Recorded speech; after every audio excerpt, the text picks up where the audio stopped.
Hello, I'm Janet Pickrell. I'm a member here in Wisdom Church of Manila, and I'm one of the MOH who serves here in the church.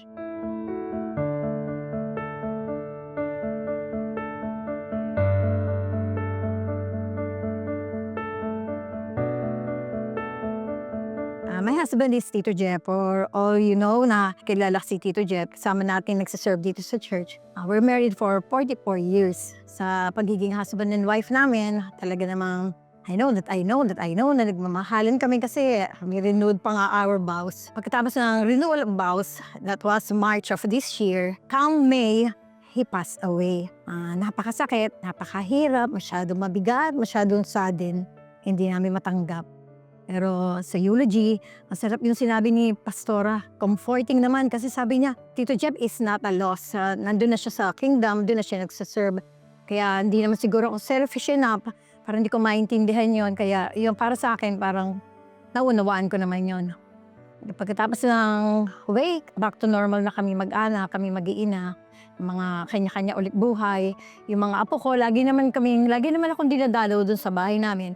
Yung mga anak ko, lagi naman kaming bonding after the service, bonding naman kami. Pero dumadating pa rin yung pagkakataon na I felt so alone. Hindi ako sanay na nag-iisa. Lagi ako umiiyak, lagi ko siya naiisip, lagi ko siyang miss na miss. Sa umaga, pagkagising, iiyak ako. Sa hapon, pag medyo tahimik na oras, iiyak ako. Gabi, bago ako matulog, iiyak ako. Pag madilim, uulan o umuulan, umiiyak ako talaga. At sa pag-iiyak ko, laging parang kinakausap ko yung asawa ko. Na bakit mo ako iniwan? Bakit ngayon nag-iisa na ako? Di ba dalawa tayo? Ba't ka nagmadaling umalis? Masyadong masakit, masyadong mahirap. Pero sa bawat pag-iyak ko, palpitation, nararamdaman. Parang nagmamanifest sa akin physically yung grieving ko.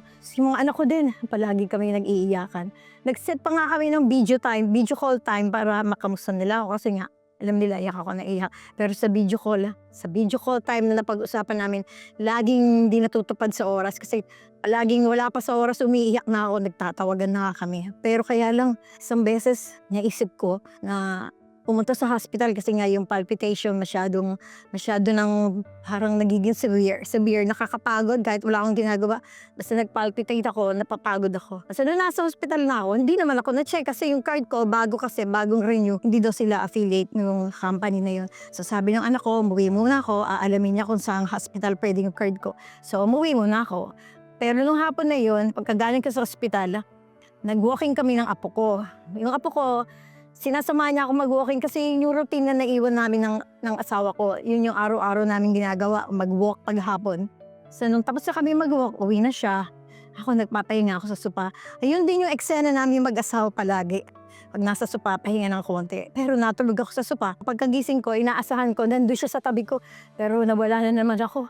Iyak na naman ako. Iyak talaga ako na lahat ng comforting word na sinasabi ni Pastora, lahat yun natabunan na ng grieving ko. At nung hapon na yun, video call na kami mag-anak. Iyak nga ako ng iyak. Naiisip ko pati yung mga anak ko, nadadamay na rin sa pag-iyak ko. Yung prayer time ko nung gabi, I decided talaga. I decided and I declare na this is the last day I will cry and I will grieve in Jesus' name. Tapos di nag-pray ako. I call on the Holy Spirit to be upon me as I am praying in the Spirit. Now to bear with me. Prayer in tongues, speaking in tongues, press on.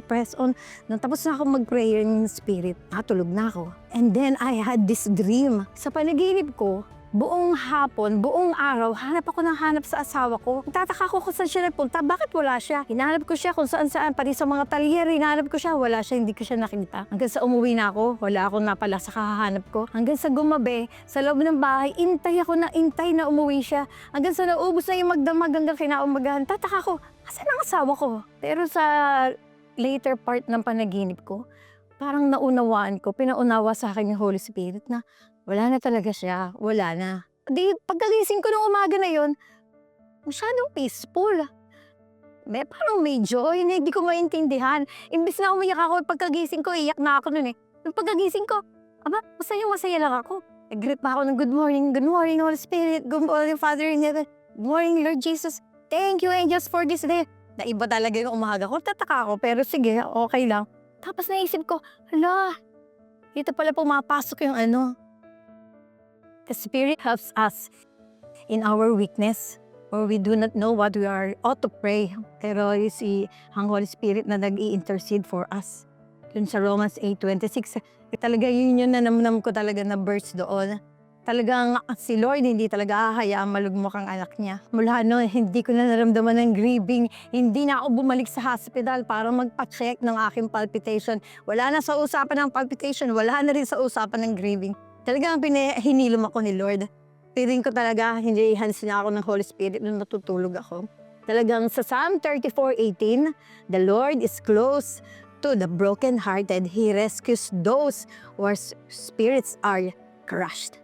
Dito sa Wisdom Church, natutunan ko talaga ang lumaban, ang mag-command, ang magkaroon ng authority. Hindi ako papayag, aapakan ko lang siya. Talaga yung grieving, hindi galing yan kay Lord kasi may dala siyang sickness. Masarap na maramdaman, i-access yung healing natin kay Lord. Taste and see that the Lord is good.